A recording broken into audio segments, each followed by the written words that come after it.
Mobile নিয়ে ঘাঁটার থেকে বাচ্চাদেরকে এই আউটডোর অ্যাক্টিভিটির মধ্যে এনগেজ করাটা অনেক দরকার আজকালকার দিনে।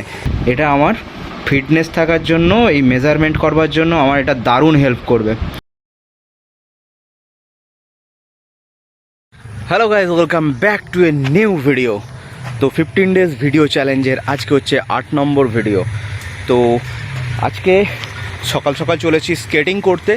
আর এই স্কেটিং করার জন্য এখানে যেখানে দাঁড়াই আজকে দেখতে পাচ্ছি এই জায়গাটায় পুরো রোদ্দুর হয়ে আছে। অন্য সময় এই গাছটায়, বড় গাছটার ছায়া থাকে, তো যে ছায়া নেই, তো জানি না কতক্ষণ প্র্যাকটিস করতে পারবো। এমনিতেই গরমে প্রচুর কষ্ট হয় আর হিউমিডিটিও অলরেডি আছে। চলো তাড়াতাড়ি বুটটাকে পায়ে লাগাই এবং প্র্যাকটিস করি। আর আজকে যে সমস্ত ভিডিওগুলো শ্যুট করবো রিল আকারে তোমরা কিন্তু ইনস্টাগ্রামে দেখতে পারবে।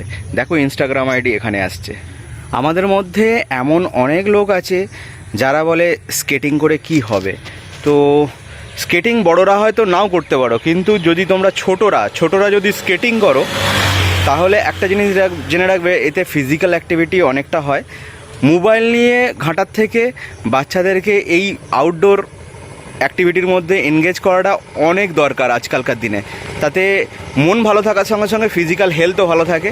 আর এটা একটা দারুণ একটা অ্যাডভেঞ্চারাস স্পোর্টস। রাস্তায় করলে এরকম নয়েজ আসবেই। আজকে আমি প্র্যাকটিস করব হচ্ছে টি ব্রেক।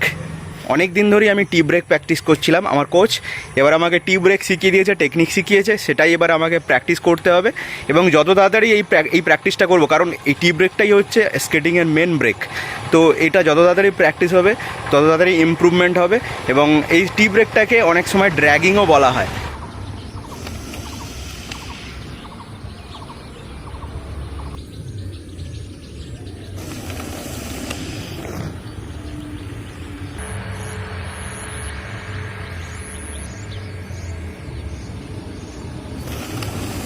এখন 8:15 বাজে, প্রায় 1 ঘন্টার উপরে প্র্যাকটিস হয়ে গেছে।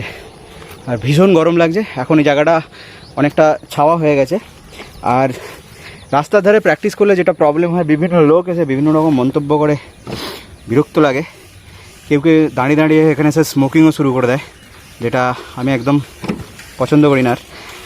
তো বলো, দোকান একটা ছবি তুলে দাও না গো। আজকের ভিডিও থাম্বনেল আর ইনস্টাগ্রামে যে ছবিগুলো তোমরা দেখতে পাচ্ছ এই ভিডিওর, সবই হচ্ছে এই ভাইয়ের তুলে দেওয়া। 700, তাই তো? 700 রায়। তো thank you, big thank you, welcome.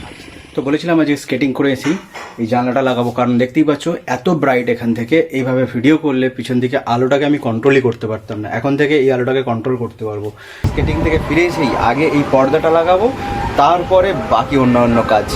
তো সেই জন্য পর্দা লাগানোর জন্য ব্যবস্থা করছি। তো যন্ত্রপাতি সব আমার কাছেই আছে, সুতরাং চিন্তা কি, নিজেই মিস্ত্রি, অলরাউন্ডার। তো ভিডিও করতে গেলে এটা করতে অসুবিধা হচ্ছে, সেই কারণে আমি এটাকে করে ফেলি। ফিনিশিং তারপরে তোমাদেরকে একবারে দেখাচ্ছি।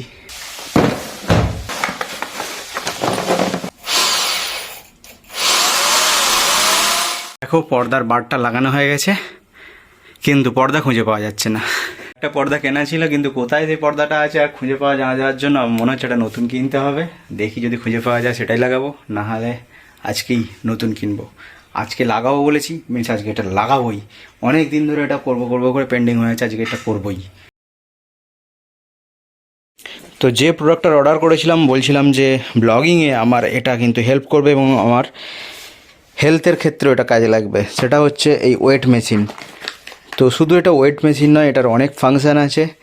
তো তার আগে দেখি যে প্যাকেটটাতে যে কোনো রকম বক্স প্যাকিং নয়, নর্মাল এরকমভাবে প্যাকিং চলে এসেছে। জানি না ভিতরে ডুপ্লিসিটি আছে কি না, কারণ এখনকার অনলাইনের যুগে হয়। এবার ক্যামেরাটা ধরো তো দেখি।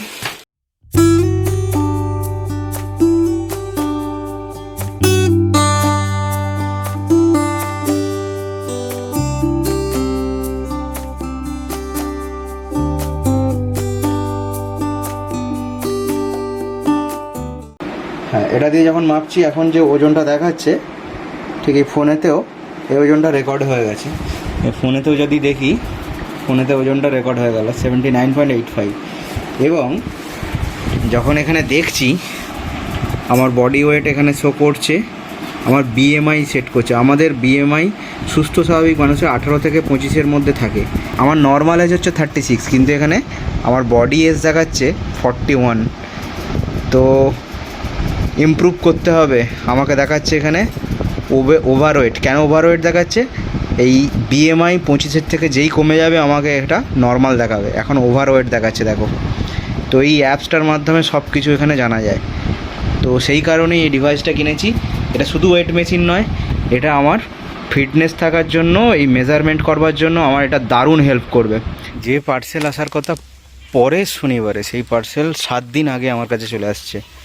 তো এই কিছুক্ষণ আগে ওয়েট মেশিনটা আমাকে দিয়ে গেল। আর একটা নেক্সট পার্সেল আসছে। গরমে যে আমি যে প্র্যাকটিস করি, রোদ্দুরে যে আমি প্র্যাকটিস করি স্কেটিং, তো তার জন্য একটা টুপি অর্ডার করিয়েছি। সেই টুপিটাই আসছে। বাইরের এখন টেম্পারেচার মোটামুটি 38 থেকে 40 ডিগ্রি টেম্পারেচার। ঘরের মধ্যে টেম্পারেচার দেখা যাচ্ছে 32 ডিগ্রি। তো এই টুপি অর্ডার করা হয়েছে, এসে গেছে। দেখতেই পাচ্ছ কীরকম লাগছে, বকেট ঠ্যাং।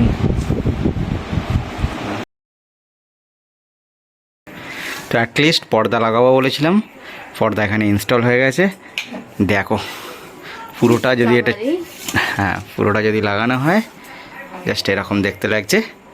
এই যে যখন আমি ভিডিও করব তখন এই ব্যাকগ্রাউন্ড থেকে দিনের বেলা যে আলোটা আসবে সেই আলোটা কন্ট্রোল করতে পারবো। তো প্রয়োজন হলে আলো দরকার হলে খুলতে পারবো, বন্ধ করতে পারবো। তো এই কারণেই হচ্ছে পর্দাটা লাগানো। তো এটা অ্যাট লাস্ট হলো। সারা দিনের জম্পের পরে এটা হয়েছে। পর্দা একটা কেনা ছিল, কিন্তু সেটা খুঁজে না পাওয়ার জন্য এটা আমাকে অ্যাট লাস্ট আজকে আমি করবো বলেছি বলেই আজকে আমি পর্দা কিনে নিয়ে এসে জাস্ট লাগালাম। তো 15 ডেজ ভিডিও চ্যালেঞ্জের আজকে হচ্ছে 8 নম্বর ভিডিও শেষ করার পালা। আজকে সারা দিনটা খুব প্রোডাক্টিভ গেল। তো এবারে হচ্ছে 8 নম্বর ভিডিও কমপ্লিট। তো দেখতে দেখতে 8টা ভিডিও কিন্তু পরপর করে ফেললাম। এখনও 7টা ভিডিও করা বাকি রয়েছে, সেটাও ঠিকঠাক হয়ে যাবে। হ্যাঁ বিশ্বাস।